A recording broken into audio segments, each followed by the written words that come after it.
Alright, so the story for Django Unchained, of course, follows Django, who is played by Jamie Foxx in the film. And in the beginning, he is a slave. He's with a bunch of other slaves, and of course their owners, two white dudes.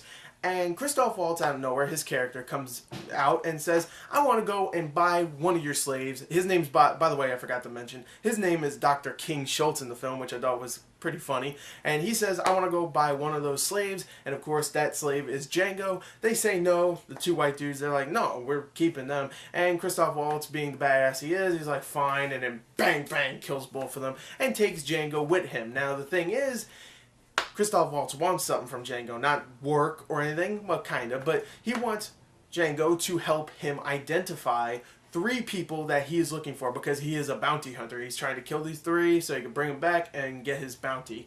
Now, these three people, no one knows what they look like. They don't even know their names. The only person that knows is Django because the original owners of Django was these three people, and he needs to go and find these three so he can kill them, and Django's going to help, and if he does, he's going to give him a little bit of money, and he's going to set him free, give him his freedom, and let him do what he does. Now, the thing is, the advertisements would really like to, throw this in and say, hey, this is the main plot, and it really isn't. After an hour, Django decides, you know what, I want to be a bounty hunter with you, I want to stay with you, Christoph Waltz. That's what he says. He calls him Christoph Waltz. No, he doesn't. But he decides, I want to stay with you, I want to be a bounty hunter, and I want to go and get my wife back because the original owner of me and my wife sold us separately. So I want to go and find my wife, and of course Christoph Waltz is like, okay, I'll help you because we're buddies now. And later in the film, they meet up with a character named Calvin Candy, played by Leonardo DiCaprio, of course. And I won't spoil where that goes, but let's just say the entire mood of the movie changes from somewhat westerny feel, badass feel, to something a little different. So yeah, the story here is fantastic. It really is very well written, even though a lot of people will get a little tired of the over-excessive use of the N-word. They use it a lot in this film. But you know what? They didn't use it way too much, and they didn't use it all the way for just like dramatic effect. Sometimes they used it for comedic effect, and it felt a little weird to laugh at those parts. But I don't care. I'm going to laugh at them. They were funny. Okay, they were well written enough. I thought they were funny. And the movie definitely balances comedic, action, drama, and just playing up goofiness at times, and I really enjoyed that. I really did about the story. You really do like the main two characters. I'm sorry for the phone in the background. You really do like the main two characters. I thought Jamie Foxx and Christoph Waltz had great chemistry together. They really felt like a, kind of brother and brother in a way later on in the film. I really like that. Leonardo DiCaprio in this film is freaking awesome. Now, I don't want to spoil where his character goes or what his character really is because I didn't know who he was, and then when I went in there, I'm like, damn, okay, that's what he is. And he is awesome in this film. He is so energetic at times and so much fun to watch. I love Leonardo DiCaprio, and he's awesome in this.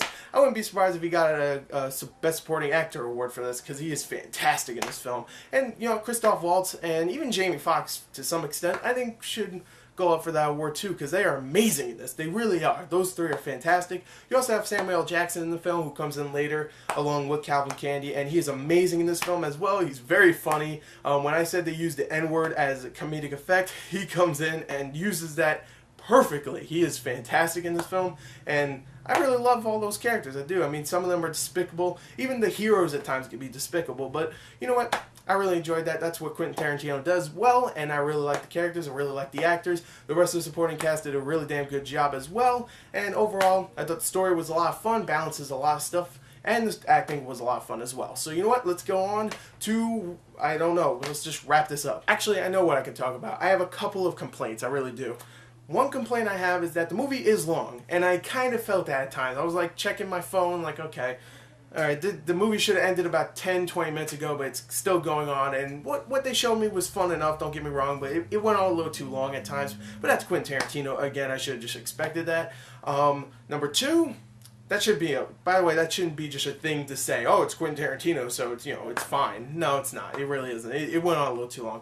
Number two, I felt like they padded out scenes with music way too much, and again, that's Quentin Tarantino, but he needs to stop doing that. He just puts music that he really likes, some Western music, some rap music. He just puts in there just while they're riding on their horses. And first couple times I really enjoyed that, especially when they did the original Django theme from the original movie. I thought that was awesome. I was like, this is awesome. It really is. It was right in the beginning of the film. I'm like, you know what? This set it up perfectly, and I really loved it, and that was fun. But the rest, And the third thing is the excessive use of the N-word will really bother some. Really will bother some. Didn't really bother me, but I'm going to put that as a complaint anyway because they really used it maybe a little bit too much, but it really didn't bother me. So overall, I still thought this was a very fun movie, very bloody, action-filled at times, and dialogue-filled. So many tense scenes with dialogue, just like in Inglourious Bastards or Pulp Fiction or Reservoir Dogs. He does dialogue so well, and he makes it so tense, and you never know where it's going to go, and I love that. I love that about Quentin Tarantino. He is one of my favorite directors of all time, and this is an amazing film. It's definitely in my top, maybe 10, maybe 20, I don't know. It's not my favorite film of the year, but it definitely is an amazing film either way. I'm going to give this a 38 out of 40. I really enjoyed Django Unchained. So much fun. Definitely go check it out. There you go. There's my review. Look forward to my review for Parental Guidance tomorrow. Yeah. So anyway, I hope you enjoyed the review. Thank you, and goodbye.